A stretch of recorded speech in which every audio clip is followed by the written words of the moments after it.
창세기 네 번째 말씀은 땅의 정복과 다스림이라는 낯설은 제목으로 말씀을 전하도록 하겠습니다. 이런 거는 별로 제목으로 안 쓰죠. 그죠? 무슨 축복과 은혜, 이런 거죠. 근데 오늘 하나님께서 인간에게 땅을 정복하라, 다스리라, 이렇게 하는 말씀을 하십니다.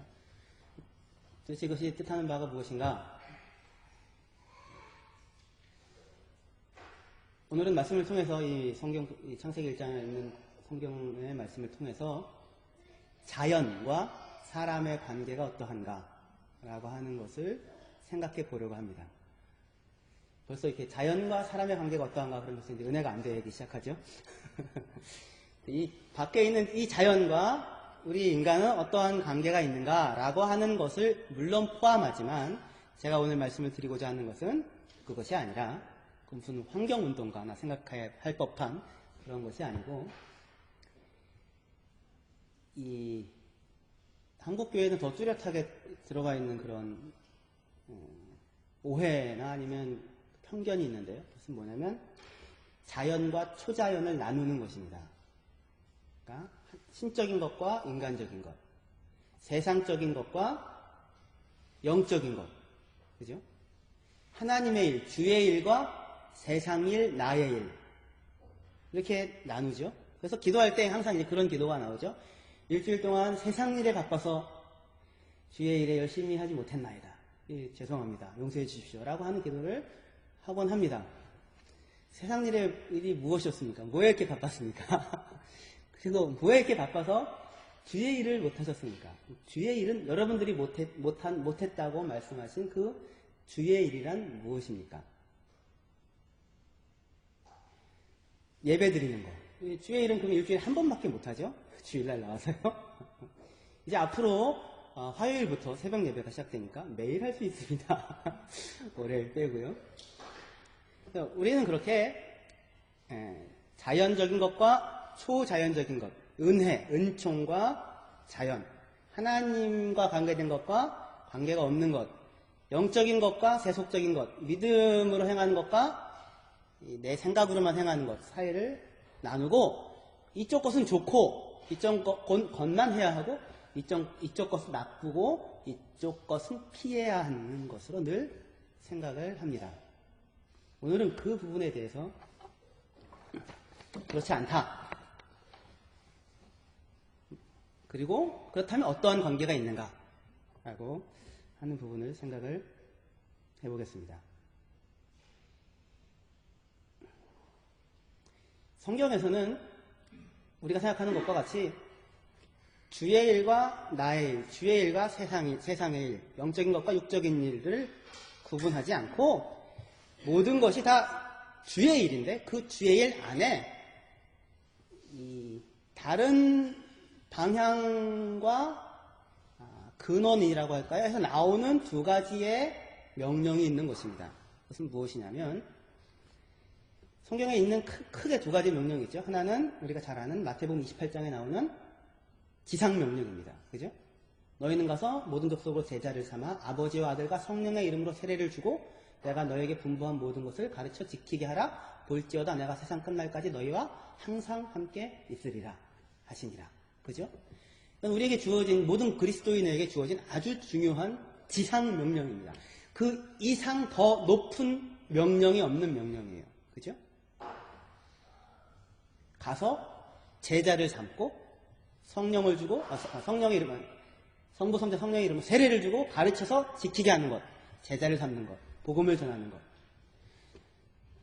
우리는 모든 교회에서 그리고 그리스도인들은 이쪽 부분만을 하나님이 우리에게 맡기신 명령이라고 생각을 하고, 그래서 그것을 하는 사람들이 주의 일꾼이고, 그래서 저는 이제 주의 종이고, 여러분들은 그럼 무슨 종입니까?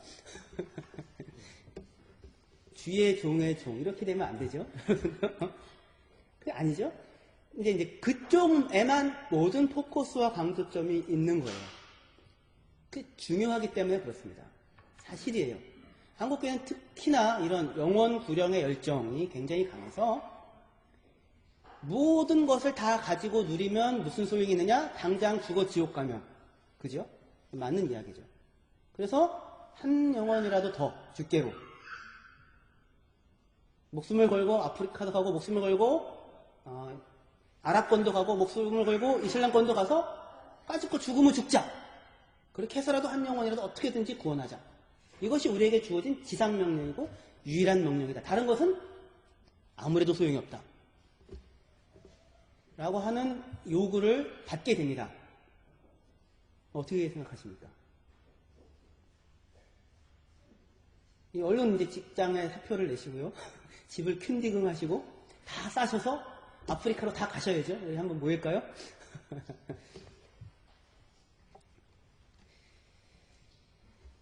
분명히 한쪽 방향에서 생각하면 그것은 맞는 이야기로 보이고 명분이 있는 이야기이고 사실입니다. 하지만 그것은 한쪽의 이야기, 한쪽으로만 치우친 이야기입니다. 그것이 치우쳤다는 것을 어떻게 알 수 있냐면 우리가 잘 아는 그 안타까운 일이 있었죠. 아프간에 우리가 피랍됐었던 그 아프간에 피랍됐던 사건을 통하여 온 대한민국이 들끓었죠. 한 달이 넘게. 그리고 한국교회가 이를 한번 휘저었고 그것을 통해서 자신의 현주소를 확인하고 자성하는 계기가 되었는데 가장 큰 문제가 무엇이었냐면 열정과 마음과 자세는 좋대 뭐가 없다? 뭘 안 한다? 공부를 안 한다는 것입니다. 공부를 안 한다는 건 뭐냐면 이제 공부를 하도록 하겠습니다. 무엇인지. 사람은요, 영혼 구원이라는 말로 대표됩니다. 그쪽에 대한 이야기가. 영혼을 구원하자. 구령사업. 잃어버린 영혼을, 한 영혼을, 어린 양을 구원하자. 그런데 여러분 혹시 보셨습니까? 좀 이렇게 잃어버려서 잠깐 집을 나간, 몸을 잠깐 가출한 영혼, 그러니까 길 가다가 이렇게 보셨습니까? 추위에 떨고 있는 영혼을? 저는 한 번도 못 봤는데요. 그러한 영혼은 없습니다. 사람은요, 그냥 몸이 있는 거예요. 잘 들으셔야 됩니다. 저를 이단으로 고소하지 마시고 잘 들으시기 바랍니다. 영과 혼과 육 이렇게 보통 나누죠. 모든 나라마다 모든 지역마다 사람의 이러한 구성 부분을 나누는 방식들이 있었어요. 우리나라도 혼백, 신 이렇게 되죠. 혼백. 그래서 달라요. 신. 그러니까 이스라엘도 있고 이 유럽 문화의 근간을 이루는 그리스 문화도 있는데 우리가 보통 갖고 있는 현재 우리가 갖고 있는 이 영혼육이라고 하는 개념은 성경의 개념이 아니라 그리스적인 개념이 그냥 들어온 것입니다. 그래서 육체와 상관없이 영원히 에비시카이트 영원히 죽지 않는 어떤 영적인 존재라고 하는 개념은 성경에 나오는 개념이 아니고 그리스 철학에서 나오는 것입니다. 성경에서는 그러면은 그런 영에 대해서 이야기하느냐? 그런 영에 대해서 성경은 이야기하지 않습니다. 성경은요, 그냥 사람이 몸이에요. 네페시라고 합니다. 성경에서는 사람이 몸이고 그 사람이 몸 안에 기능들이 있는데 정신적인 기능이 있고 의지적인 기능이 있고 영적인 기능들이 있는 거예요. 그 전체가 하나예요. 내 몸이 죽으면 그 모든 기능들도 같이 없어지는 것입니다. 그러면 죽으면 끝이냐? 그러면 아니죠. 말이 안 되죠. 죽으면 끝이 아니고요. 부활할 것입니다. 마지막 날에 모든 육체가 부활할 거예요. 무엇만 부활하는 것이 아니라 영만 부활하는 것이 아니라 뭐가 부활해요? 육체가 부활한다고요. 예수님이 부활했을 때 제자들이 언뜻 예수님을 처음엔 못 알아봤지만 예수님을 알아보죠. 그죠? 이 모습으로 부활을 하는 것입니다. 이 모습으로. 몇 살로 부활할지는 저도 모르겠습니다. 원하시는 저기를 생각을 해보시고 죽기 전에 기도하시고 돌아가십시오. 저는 몇 살이 좋사오니. 우리가 성경에서 천국을 이야기할 때에 천국은 항상 긍정적으로 이야기하는 부분이 별로 없고요. 부정적으로 얘기하는 부분이 아니에요. 무슨 얘기냐면 무엇이 없고 무엇이 없고 무엇이 없고 슬픔이 없고 아픔이 없고 눈물이 없고 상함이 없고 고통이 없는. 그죠? 현재 우리 이 상황에서 우리가 상상할 수 있는 것은 천국에 대하여 무엇이 없는 곳입니다. 긍정적으로 우리가 천국에 대해 기대할 수 있는 것은 무엇이냐면 우리가 새로운 영혼, 새로운 몸을 입게 될 것이고 그리고 하나님과 함께 영원히 같이 살 것이며 하나님과 친히 얼굴과 얼굴을 대하여 볼 것이고 그의 영광을 대함으로 우리도 그와 같이 영광스러운 존재가 될 것이라는 것을 우리가 압니다. 그 이상의 내용은 몰라요. 더 신령해지면 그것을 알게 되느냐? 별로 그렇지 않고요. 하나님의 관심은 우리에게 대한 관심은 그것에 있지 않고 현재 이 땅에서 우리가 해야 할 일들에 놓여져 있습니다. 다시 돌아와서요. 영혼만 구원되는 법은 없고요. 뭐가 같이 구원된다고요? 구원한다면? 우리 사람이 구원받는 것입니다. 예수님이 오셔서 병자들과 안주뱅이들과 이런 죄인들 궁극적인 문제는 병의 고침이 아니라 영혼의 구원. 영혼이 없다고 얘기했는데 또 영혼이 있다고 얘기하니 참 답답한 노릇인데요. 그건 제가 다음 시간에 말씀을 전하도록 하겠습니다. 그냥 이번에는 그냥 영혼 이 말로 갑시다. 그것만을 너 영혼이 깨끗해졌고 구원받았어 라고 하지 않고 어떻게 하셨어요? 몸을 고치시죠. 온전케 하시죠. 그죠? 몸을 고치시고 온전케 하실 것입니다. 그 모든 것들이 다 포함이 되는 거예요. 그래서 이슬람권에 가서 한두 영혼을 구원하는 것이 필요하고 그것을 사명으로 받은 자들이 있습니다. 바울과 같이 사명으로 받았죠. 모든 자들이 복음을 전할 필요가 없으나 바울과 같이 특별히 사명을 받은 자만 복음을 전하면 된다는 얘기를 하려고 하는 것이 아니라 특별히 그 일을 위하여 부름을 받은 자들이 있습니다. 누구처럼요? 저처럼요. 저는 특별히 목사로서 부름을 받은 것입니다. 주의 말씀과 주의 일에 전무하도록 부름을 받은 거예요. 여러분들은요? 그것으로 부름을 받지 않았습니다. 그럼 여러분은 무엇으로 부름을 받았습니까?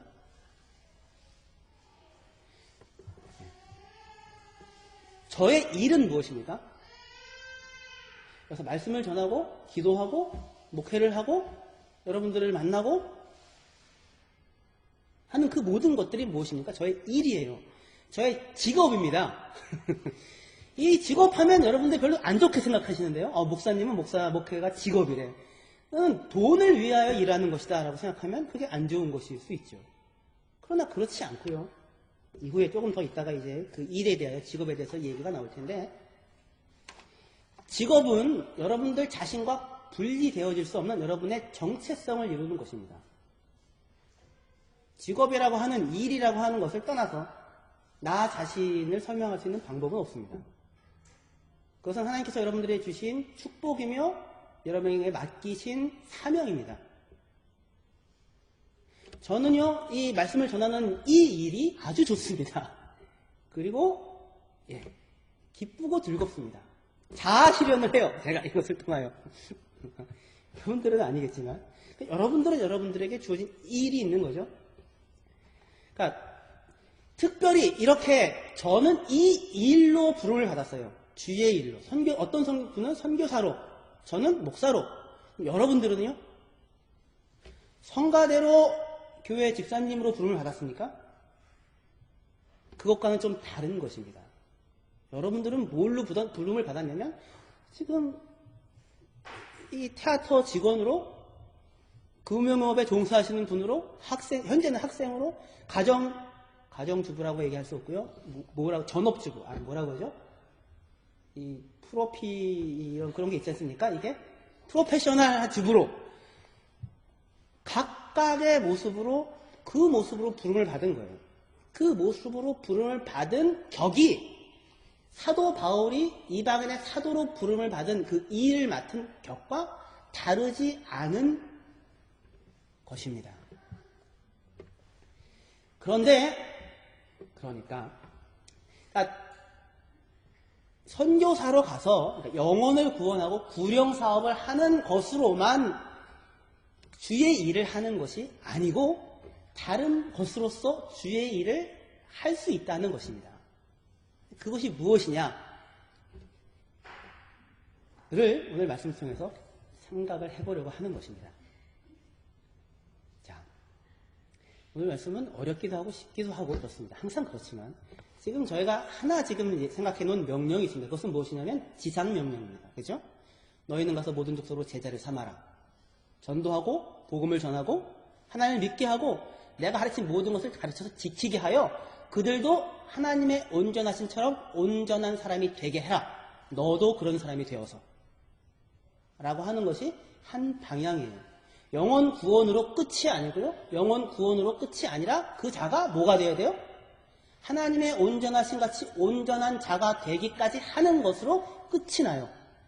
한국교회는 영혼 구원만 하고 끝을 맺었고 하나님의 온전하심처럼 온전하여라 라고 하는 성숙의 문제는 하나도 하지 않고 영혼 구원만 하면 다 끝이고 전도 대장이 1등이다 라고만 했던 것입니다. 그래서 지금 이 상황이 온 거예요. 균형을 놓친 거죠. 이것이 하나의 명령이며 또 하나의 명령이 있는데 그 명령이 바로 오늘 우리가 본 창조의 명령입니다. 창세기 1장 28절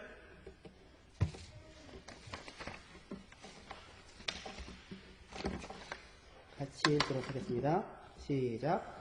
하나님이 그들에게 복을 주시며 그들에게 이르시되 생육하고 번성하여 땅에 충만하라. 땅을 정복하라. 바다의 고기와 공중의 새와 땅에 움직이는 모든 생물을 다스리라 하시니라.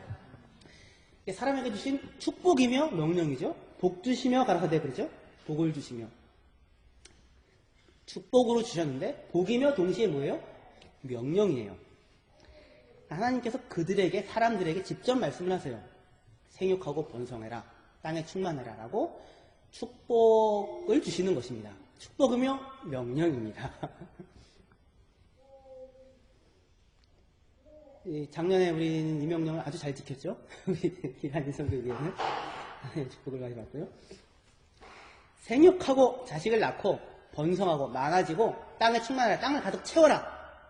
이것은 다른 동물들에게도 주어졌던 명령입니다. 그죠? 축복이에요. 근데 거기에 덧붙여서 뭐가 나오냐면 땅을 정복하라. 바다의 고기와 공중의 새와 땅에 움직이는 모든 생물을 다스리라. 그 앞에는 땅을 다스리라 라고 하여 땅을 정복하라, 땅을 다스리라 라고 하는 두 가지 명령을 주십니다. 이 두 가지 명령은 아담에게 있어서는 유일한 명령이에요. 아담은 아직 마태복음 28장의 명령을 모릅니다. 그리고 아담에게는 마태복음 28장에 제자 삼으라고 하는 지상 명령이 아니죠. 그에겐 그게 필요가 없어요. 왜요? 아무도 타락하지 않았거든요. 아무도 영혼 구령을 받아야 할 대상이 아닌 상황이거든요. 그렇죠? 아담에게 있어서 유일한 명령은 오직 이 명령입니다. 이 명령과 더불어서 창세기 2장에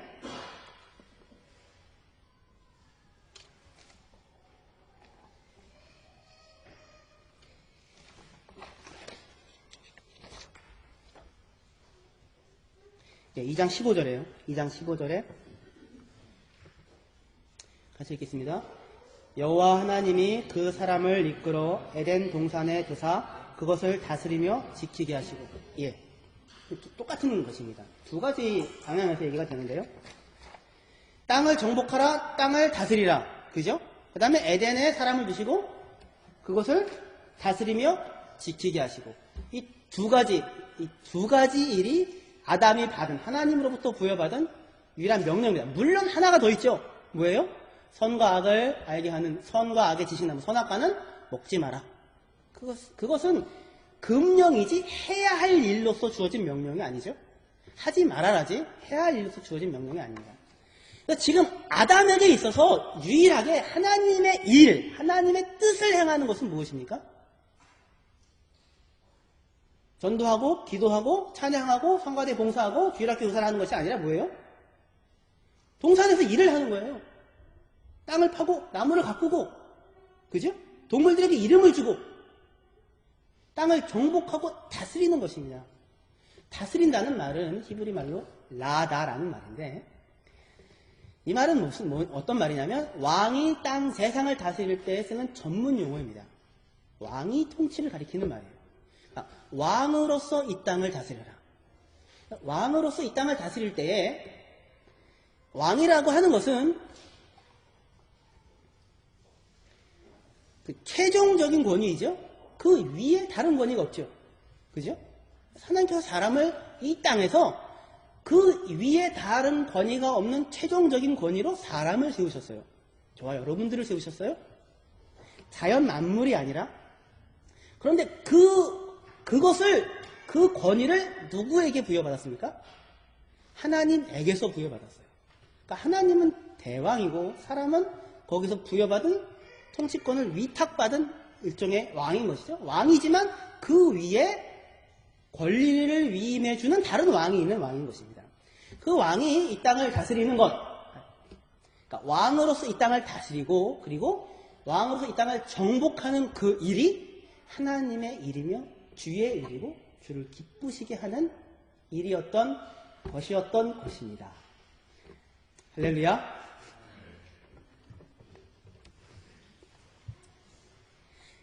이때 왕으로서 세상을 다스린다고 하는 것의 모습을 잘 보여주는 것이 뭐냐면 시편 72편입니다. 시편 72편을 제가 읽겠습니다. 물론 찾으셔도 됩니다.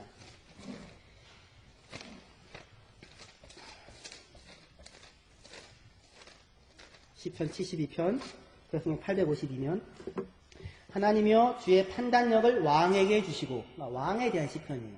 왕에게 주시고 주의 의를 왕의 아들에게 주셔서 저가 주의 백성을 의로 판단하며 주의 가난한 자를 공의로 판단하리니 의로 인하여 산들이 백성에게 평강을 주며 작은 산들도 그리하리로다. 저가 백성의 가난한 자를 신원하며 궁핍한 자의 자손을 구원하며 압박하는 자를 꺾으리로다. 저희가 해가 있을 동안에 주를 두려워하며 달이 있을 동안에 대대로 그리하리로다. 저는 벤 풀을 내리는 비같이 땅을 적시는 소낙비같이 이 말이니 저희 나라의 의인이 흥왕하며 평강의 풍성함이 달이 다할 때같이 이르리로다. 저가 바다에서부터 바다까지와 강에서부터 땅끝까지 다스리리니 광야에 거하는 자는 저의 앞에 굽히며 그 원수들은 티끌을 핥을 것이며 다시스의 섬의 왕들이 공세를 바치며 스바와 시바의 왕들이 예물을 드리로다. 만왕이 그 앞에 부복하며 열방이 다 그를 섬기리로다. 저는 궁핍한 자의 부르짖을 때에 건지며 도움이 없는 가난한 자도 건지며 저는 가난한 자와 궁핍한 자를 긍휼히 여기며 궁핍한 자의 생명을 구원하며 저희 생명을 압박과 강포에서 구속하리니 저희 피가 그 목전에서 귀하리로다. 아멘. 지금 여기서 나오는 이 왕의 이미지는 창세기 1, 2, 3장에 나오는 그 모습과 이미지를 상당히 많이 가지고 있는 것입니다. 이 왕의 특징이 지속적으로 요구되는 이야기되는 특징이 있죠. 그것이 무엇입니까? 가난한 자와 궁핍한 자와 억울한 자와 약한 자를 건지는도다. 압제받는 자를 파고 거기서 그들을 건지는도다. 라고 하는 것이죠. 이것이 하나님이 왕으로서 사람에게 이 땅을 다스리도록 요구하시는 내용입니다. 그것이 첫 번째 다스리다는 것이고요. 두 번째, 땅을 정복하다고 하는 것은 이 부분이 사실 굉장히 어렵습니다. 저는 그래서 이 부분으로 인하여 어제 내내 잠을 자지 못하고 고민을 했습니다. 왜냐하면 이 정복한다는 말은 상당히 뉘앙스가 과격합니다. 정복한다. 13번에서 14번 정도밖에 안 나오는데요. 구약성경에. 우리가 지난번에 봤던 베드로전서 5장에 장로들아 성도들을 양무리를 주관하는 자세를 하지 말고 할 때 그 주관하는 자세라는 그 주관이라는 말이 여기에 해당되는 히브리어를 번역한 그리스어랑 같은 것인데요. 세 가지로 크게 나눌 수 있습니다. 하나는 뭐냐면 이 정복한다는 말은 컨퀘스트입니다. 정복하다. 이스라엘 사람이 가나안 땅을 정복하죠. 그 정복입니다. 이게 굉장히 부담스러운 말입니다. 이것이. 왜냐하면 그동안 기독교는 십자군 전쟁과 식민지에서의 땅을 정복했던 것과 자연을 파괴하고 착취하는데 이 말을 사용했다고 하는 오명을 항상 뒤집어 써왔기 때문에 굉장히 조심스러운 말입니다. 그럼에도 불구하고 이 단어는 1차적인 뜻이 그 뜻을 갖고 있습니다. 두 번째로 종으로 삼는다는 뜻입니다. 이 단어는 정복하다는 말. 심지어 이것은 이런 말로 강간하다라는 말로도 쓰이는 말입니다. 세 번째로 이것은 완전한 통치, 굴레 가운데 씌우다, 밟다, 짓밟다 라고 하는 말로도 쓰이는 말입니다. 그래서 이것을 종합하면 땅을 정복하라는 말은, 인간에게 주어진 땅을 정복하라는 말은 어떻게 보면 굉장히 부정적으로, 공격적으로 쓰면 땅을 노예 삼고 억누르고 짓밟고, 그죠? 종 삼고 폭력을 행사하고 라고 하는 형태로 읽힐 수가 있습니다. 이 뉘앙스 때문에 기독교는 많은 오해되는 나쁜 일을 했고, 그것이 저희 고민의 근원이었습니다. 하지만 그 말은 다른 곳에서 나오는 창세기 2장에서는 아까 우리가 읽었던 다스리며 지키게 하다 라고 얘기를 할 때 말이 이야기가 자꾸 어려워지니까, 예, 저도 이렇게 안 하고 싶습니다. 저도 쉽게 하고 싶지만 이 베이스가 되는 내용들을 깔지 않고 그냥 적용만 하면 여러분들이 스스로 어떠한 적용이 필요한 상황에 처했을 때 적용을 하지 못하는 우가 생길지 모른다는 높아심에 잘 들으십시오. 어디서 이런 말을 듣겠습니까? 주여. 이 창세기 2장에서는 똑같은 말인데요. 다스림에 지키게 하다고 했는데 우리 성경은 다스리다고 번역했지만 원래 히브리 말은 아바드라는 말에서, 아바드라는 말에 비슷한 말 에베드라는 말은 종이에요. 종. 그러니까 에덴 동산을 어떻게 해라? 종으로서 섬기고 샤마르, 지켜라. 지키라는 말은 관리하고 보존하고 이렇게 케어해주고 해라는 것입니다. 그 샤마르, 지켜라고 하는 말이 무엇과 비슷하냐면 왕으로서 가난한 자들과 정복, 다스리고 가난한 자들과 궁핍한 자들을 돌보고 일으키고 세우는 것과 비슷하고, 그럼 여기서 지금 정복하다라고 하는 것에 해당되어지는 것이 아바드, 종으로서 섬겨주어라 라고 하는 것이 이것에 해당이 됩니다.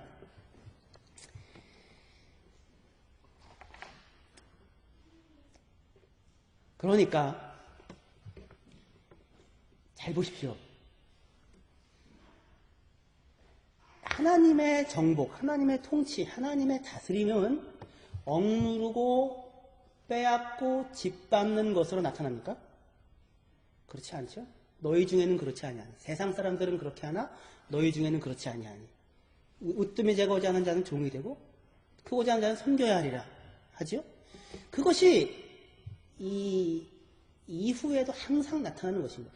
나는 종이 되지 않겠다 라고 하는 사람은 어떻게 하면 종이 안 될 수 있습니까? 내가 다른 사람을 종 삼으면 되죠. 그게 이후에 타락한 사람들이 하나님의 명령에 대해 반응하는 방법이었습니다. 그러나 본래 애초의 의미는, 정복하다라고 하는 의미는 그렇게 종으로서 섬기는 것을 뜻했고, 하지만 그 종으로서 섬기는 것이 그렇게 종으로서 섬기라고만 하는 것이 아니라 이 정복하라고 하는 의미로 들어왔을 때에는 그만한 의미가 있는 것입니다. 무슨 의미냐? 무슨 얘기냐면, 자, 이제 정리를 하겠습니다. 잘 들으십시오. 창세기는 다른 모든 신화적 세계관과 전쟁 가운데 지금 쓰여지고 있는 것입니다. 다른 모든 신화적 세계관에서 해와 달과 별과 땅과 그 모든 것들은, 바다와 바람과 모든 것들은 무엇입니까? 인간보다 크고 무서운, 인간이 통제할 수 없는 힘이에요. 신들 자신입니다. 그것은 사람의 운명을 쥐락펴락할 수 있는 것들이었어요. 두렵고 떨리는 것들이었고, 그래서 우상으로서 섬김의 대상이 되었던 것이고, 그 큰 힘들의 힘을 빌어 왕들이 폭력적으로 세상을 다스렸었던 것입니다. 그의 아들이라고 하는 미명 안에서. 그러나 성경은, 창세기는 그러한 17세기, 아니 최근에, 지금까지도 여전히 그 미명에서 깨어나지 못하는 사람들, 아직도 점성술을 믿으며 이 모든 내 운명은 별과 하늘에 달려있다고 믿었던 그 모든 미망에 쌓여있던 사람들의 세계 속에 태초에 하나님이 천지를 창조하셨고, 그 모든 천지는 만물은 사람들이 다스리고 관리하고 통치하고 컨트롤하고 오히려 주인이 종을 다루듯 그것을 이렇게 컨트롤하고 그 힘을 통제할 수 있는 것으로 주어진 것이다 라고 이야기하므로 모든 형태의 사람 위에 사람의 운명을 억누르고 통제할 수 있는 것이라고 여겨지던 모든 힘들을 그 우상들을 다 부셔버리고 세속화시켰던 선언이 창세기 1장입니다.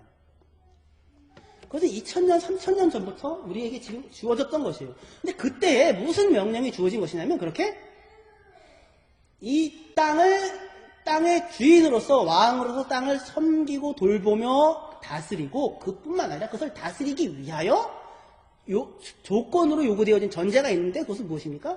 그것을 컨트롤할 수가 있어야죠. 예측 가능해야죠. 그래서 성경이 자연을 이야기할 때 가장 중요하게 이야기하는 특징이 뭐냐면 질서입니다. 질서. 일자와 연한과 사실을 이루고 그런 거예요.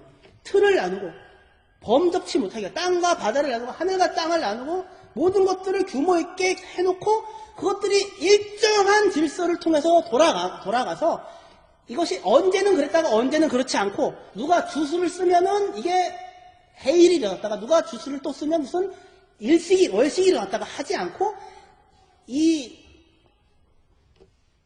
일정하게 연속성을 가지고 예측 가능한 질서가 있는 체제로 하나님께서 자연을 만드셨다.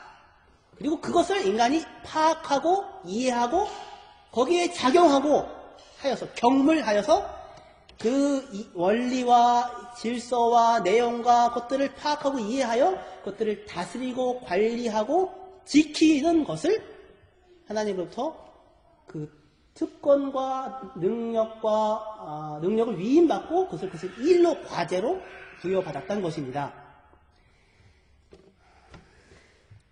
이것이 저와 여러분들의 삶과 도대체 무슨 상관이 있느냐?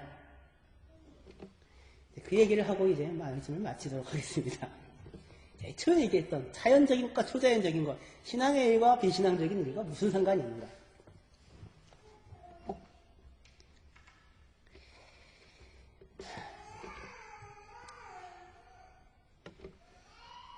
그러니까요. 아담이 만약에 타락하지 않았다면 사람은 이 일을 하는 것이 땅을 경작하고 씨를 뿌리고 꽃을 감상하고 새소리를 듣고 노래를 하고 기구를 만들고 자연과학을 발전시키고 하는 그 모든 일들, 집을 짓고 밥을 해먹고 같이 축제를 하고 게임을 하고 하는 그 모든 일들이 뭐예요? 하나님이 사람에게 주신 축복이며 사람에게 하라고 명하신 명령이고 아우프가베였던 임무이고 사명이었던 것입니다. 할렐루야. 그 임무와 사명이 인간이 타락함으로 말미암아 그러면은 하나님 그것을 뺏어갔느냐 하면 그렇지 않고 여전히 하나님은 이 천지를 비록 타락한 인간임에도 불구하고 그들의 손에 그냥 맡겨두셨어요. 그것을 그 권리를 가져가시지 않았습니다. 그리고 그것을 그렇게 하라고 요구하세요. 그리고 그것을 가치 없다 하지 아니하시고 그것을 다시 찾으실 것입니다. 어떻게 찾냐면 계시록 23장의 마지막 장에 새 하늘과 새 땅이 이 땅에 오죠? 새 하늘과 새 땅이 오는데 새 하늘과 새 땅이 어떠한 형태로 임하냐면 에덴 동산의 형태로 임하지 않고요. 새 예루살렘이 하늘에서 내려옵니다. 성이 내려와요. 도시가 내려온다고요. 그러니까 이 하나님의 목표, 우리가 꿈꾸는 그 나라, 천국, 우리가 그 꿈에도 그리던 천국에 있는 이 그림 같은 집을 짓고 500평, 600평의 에스컬레이터가 필요 없죠. 그때는 공간 이동이 마음대로 자유로우니까 그 천국은 에덴 동산으로 하나님께서 처음에 만들었던 그 자연 세계로의 회귀가 아니라 그 천국에서 뭐가 내려온다고요? 새 예루살렘 성이 내려온다고요. 도시가 내려온다고요. 도시는 누가 만들었어요? 사람이 만들었어요. 사람 중에서도 누가 만들었어요? 가인이 만들었어요. 그런데 그 도시가 우리가 가야 할 그 천국을 묘사하는 그곳에서 내려오는 것입니다. 사람이 만든 모든 이 업적과 성취와 이 모든 것들이 없어지고 마는 것이 아니고 거기서 다시 만나고 다시 누려지게 될 거예요. 천국에 가면 바하가 울려 퍼질 것이고 천국에 가면 모차르트가 울려 퍼질 것입니다. 여러분들은 거기에 단원으로 자리를 예약을 해놨을 모르죠. 예. 제가 이렇게 얘기하지만 아까 처음에 얘기했듯이 긍정적인 그 부분에서는 모르는 것입니다. 하지만 하나님은 이 일을 반드시 다시 찾을 것이고 그것들을 값 없다 하지 아니하시고 다 없애버리지 아니하시고 다시 찾게 될 것입니다. 왜냐하면 만약에 그렇지 않다면 하나님의 이 창조의 모든 명령과 그 모든 일들은 다 아무 의미도 없고 필요도 없는 것이죠. 이렇게 만들 이유도 없는 것입니다. 그냥 영으로 동동 떠다니면서 처음부터 하나님과 교제를 나누고 사랑을 나누고 함께 하나 되는 것을 누리면 그만인 것이에요. 그러나 그렇지 않고 하나님은 건축자이고 하나님은 음악가이며 하나님은 집안 일꾼이고 하나님은 청지기이며 하나님은 수학가이고 하나님은 가정주부이고 하나님은 애를 키우는 사람이며 하나님은 그 모든 것들을 풍성하게 이 자연 만물에 심어 놓으시고 그것들을 사람들로 하여금 다스리고 정복하고 통제하고 알고 파악하고 더 크게 발전시키도록 요구하시는 분이시며 그것은 하나님을 기쁘시게 하는 하나님의 일입니다. 할렐루야. 여러분들은 이 무엇을 할 때 하나님께서 여러분들 기뻐하시겠습니까? 기도를 할 때, 새벽 예배를 할 때, 금식을 할 때. 아니요.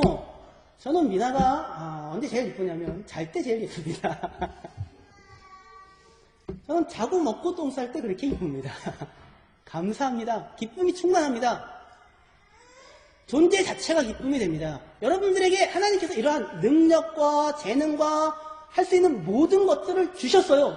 그것을 하는 것이 세상 일이고 내 일이고 나만을 기쁘시게 하는 일이 아니고 그것이 하나님을 기쁘시게 하는 일이고 하나님이 하라고 명령을 주신 것입니다. 다만 여기서 절대로 잊지 말아야 할 것이 있는데 그것은 무엇이냐면 아담은 그 모든 것이 하나님이 주어 누리게 하셨다고 하는 것을 항상 알고 그 모든 것들을 누려야 했던 사람이고 그것을 규제하는 것이 바로 선악과 명령이었던 것입니다. 이 땅에는 모든 사람들이 이 중립적으로 종교와 아무 상관없이 자연과학을 발전시키고 그렇죠? 미술을 발전시키고 모든 것들을 발전시킵니다. 그것들 하나님께서 아름다운 것들대로 찾으실 것입니다만 그들은 그 하나님이 주라고 하신 그 모든 명령에 따라서 그 일들을 하는 것이지만 하지만 뭐가 없어요? 하나님이 없어요. 땅만 있어요. 그죠? 하나님이 모든 것을 주어 누리게 하라고 하신 개념이 없습니다. 그럴 때 그것은 무엇이 됩니까? 죄가 되고 세상적인 것이 되고 육신적인 것이 되고 더러운 것이 되고 자기 욕망을 쫓는 것이 됩니다. 그러나 아담이 에덴 동산에서 그 모든 것들을 누렸던 것처럼 저와 여러분들이 하나님께서 이 모든 것을 주시고 누리게 하시고 발견케 하시고 일하게 하시고 관리하게 하시고 하게 하신 것으로 신질 날마다 알고 확인하여 하나님에 대하여 맡겨진 것으로서 여러분의 삶을 개척하고 모험을 하고 스스로를 훈련하고 하는 일을 한다면 그것은 하나님을 기쁘시게 하는 하나님의 일을 하는 것이 될 것입니다. 할렐루야. 잊지 마십시오. 제가 미나한테 항상 이 예를 두고 마치겠습니다. 뭔가를 줍니다. 핸드폰을 이렇게 주죠. 이거는 이제 미나가 제가 가르칩니다. 이건 누구 거야? 그러면 미나 거라고 안 그러고 아빠 거야 그럽니다. 이거는 함부로 하면 안 되는 겁니다. 하지만 미나가 놀 수 있는 걸 제가 주면서 이건 누구 거야 하면 미나가 미나 거 그럽니다. 꽉 쥐고 주로 이제 먹을 거죠. 먹을 거. 두 가지를 꽉 짜고 이건 누구 거야? 미나 거. 아빠 좀 줘봐. 아빠 좀 줘봐. 안 줘요. 맛있는 건 안 줍니다. 절대로. 그래서 하나를 더 주게 하려고 제가 하나를 더 줍니다. 그럼 두 손을 다 잡았기 때문에 하나를 놓을 거라고 생각하고 그거 아빠 하나 주고 이거 네가 가져? 라고 하면 어떻게 할까요? 얼른 입에 넣고 또 잡습니다. 제가 묻습니다. 승질이 나죠? 한편 승질이 나지만 귀엽지요? 기가 막히고 웃음도 납니다. 근데 묻지요. 그거 누구 거야? 미나 거. 하지만 그거 누가 줬어? 아빠가, 엄마가. 그걸 알아요. 고백을 해요. 물론 여전히 아빠가 엄마가 줬다고 해도 그건 자기 거죠. 절대로 뺏기면 안 되는 것이지만 아빠가 엄마가 줬다는 것을 알고 저는 그것을 계속 확인시킵니다. 이게 잘하는 짓인지 모르겠지만 내가 커봐야 확인이 되는 것이지만 하나님께서 항상 뭐라고 해요? 가나안 땅에 들어가서 너희가 얻어서 땅의 모든 것을 누리게 되면 그때 기억해라. 이 모든 것이 하나님 여호와 하나님이 너희에게 준 것임을, 주어 누리게 한 것임을. 이 것을 놓치지 마시고 여러분이 가지고 있는 모든 것들이, 모든 재능이, 모든 사명이, 일이, 축복이, 과업이 하나님에 의해 주어진 것임을 알고, 그래요 착하고 충성된 달란트를 받은 종들처럼 하나님과 관계되어진 자로 모든 일들을 행하시는, 그리하여 매일 매 순간마다 주의 일을만 하시는 여러분들이 다 되시기를 바랍니다.